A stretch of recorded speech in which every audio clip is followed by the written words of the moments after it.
today, and do you know how hot it is? I am like literally dying from the heat, and it's only 30 degrees where I live. It is too hot for me, but I live in a place where it gets really, really cold and doesn't get as hot. But just today it has been so hot, and I've been outside and I keep freaking out I'm going to be sunburnt like on my shoulder. It's just, I don't know, I'm freaking out that I'm going to be sunburnt, but I am here to film a video. Like, even though I'm dying of how hot it is, I'm still here to film. But today's video is going to be my top 5 Tuesday for the weekend. Today's theme is going to be my top 5 contemporary books.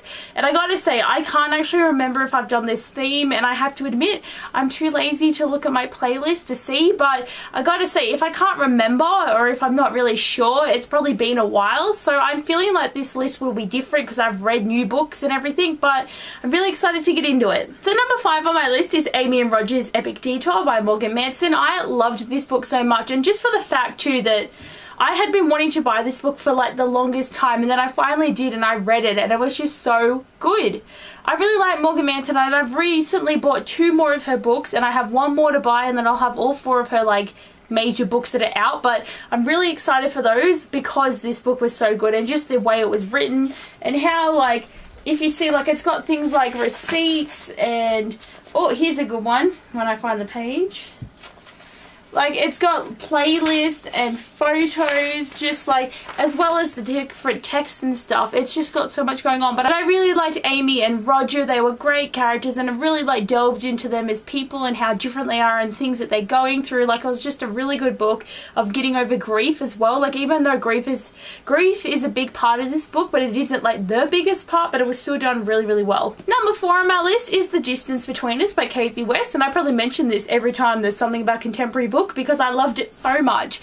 This book was just the most adorablest thing I've ever read in my whole life. Like, I loved this whole rich versus poor thing in the book, and how Cayman is on the poor side and Xander's on the rich side, and just how their relationship evolves, and like how it's all like, it's about money but it's not really, and it's just about seeing like people for who they are and what they can do, and just like the distance between us, because like I'm rich and you poor, like kind of thing. But it was just so adorably cute, and it's just made me want to read all of her books, but I haven't been able to yet because I've like just been putting them off, but I really want to. Number 3 on my list is Lola and the Boy Next Door by Stephanie Perkins. I loved this so much. Like, this is the second book in the Anna and the Frenchiest like companion, but this was my favorite out of the 3. Like, Lola and Cricket were just my ultimate favorite couple, favorite everything, favorite people, and just Cricket is just everything to me in a contemporary person. Like, he is literally everything you want. And I just love him, and I just want more books about them, because like it's so small and I just wanted more.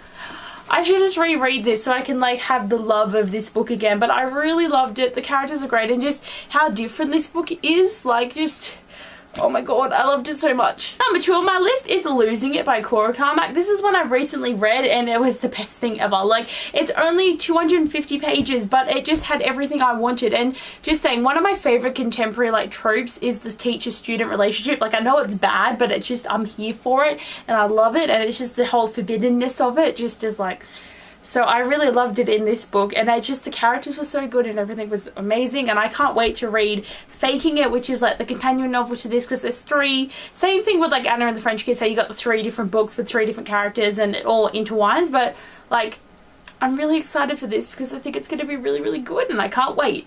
And number 1 on my list is A Fangirl by Rainbow Rowell.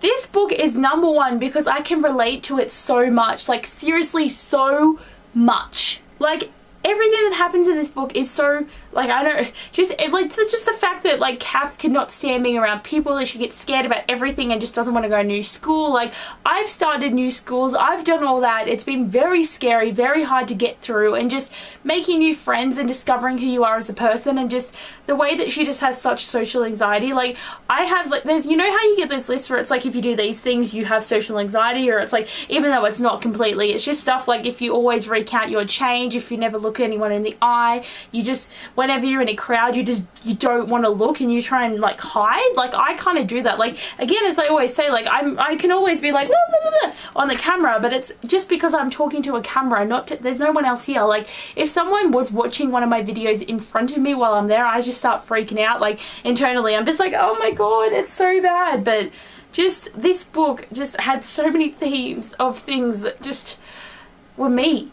So it was just the best reading experience because it just, everything was like, made sense to me and I loved it. So, these are the 5 contemporary books that are my favourite, and they've all got like an orange theme going on here, I didn't realise, but orange isn't even my favourite colour, but if it's orange, I'll probably like it. But anyway, guys, thanks for watching this video, and I'll see you guys later. Bye!